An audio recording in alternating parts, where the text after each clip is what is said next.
আসসালামু আলাইকুম। আফসানাস কুকিং ডায়েরিতে আপনাদের সবাইকে আমন্ত্রণ জানাচ্ছি। এটি আমার রান্নার প্রথম ভিডিও। আশা করছি আপনাদের সবার ভালো লাগবে। ঈদুল ফিতর চলে গেছে, কিন্তু সামনে ঈদুল আজহা আসছে।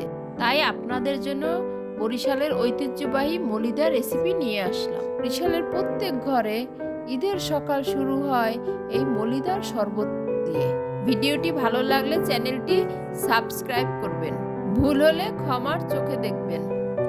মলিদা তৈরি করার জন্য আগের দিন রাত্রে পরিমাণ মতো পোলার চাল ভিজিয়ে রেখেছিলাম। এরপর প্রয়োজন নারকেল, আদা বাটা, চিনি। ভালো মতো ব্লেন্ড হওয়ার জন্য নারকেল কোরানোটা নিলে ভালো হয়।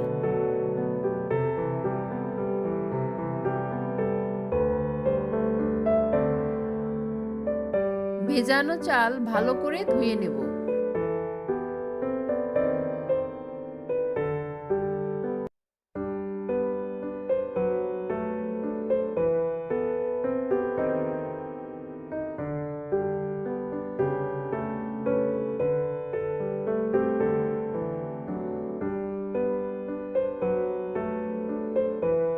এরপর একটি ব্লেন্ডারের জগে একে একে পোলার চাল, পরিমাণ মতো চিনি, পরিমাণ মতো আদা বাটা, এরপর পরিমাণ মতো নারকেল কোরানো দিলাম। আমার বাচ্চাদের নারকেল পছন্দ, এই জন্য আমি পরিমাণে একটু বেশি দিয়েছি। আমার নারকেলের যে পানিটা হয়েছিল সেটাও আমি এর ভিতরে দিয়ে দিয়েছি, যাতে এটা স্বাদ আরো দ্বিগুণ বেড়ে যায়। এরপর পরিমাণ মতো ঠান্ডা পানি দিয়ে এরপর এটা ভালো মতো ব্লেন্ড করে নিলাম। ও বলতে তো ভুলেই গিয়েছি, স্বাদের জন্য 1 চিমটি লবণও দিয়ে দিয়েছিলাম।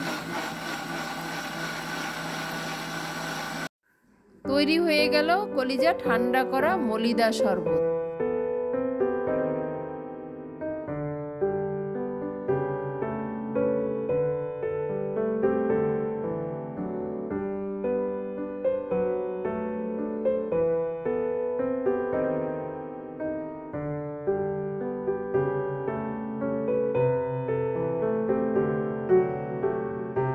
গার্নিশিং এর জন্য উপরে কিছু নারকেল কোরানো দিয়ে দিলাম।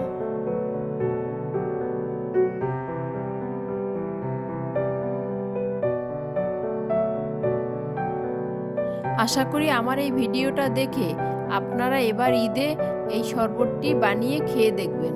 খেতে কেমন লাগলো কমেন্ট বক্সে জানাতে ভুলবেন না।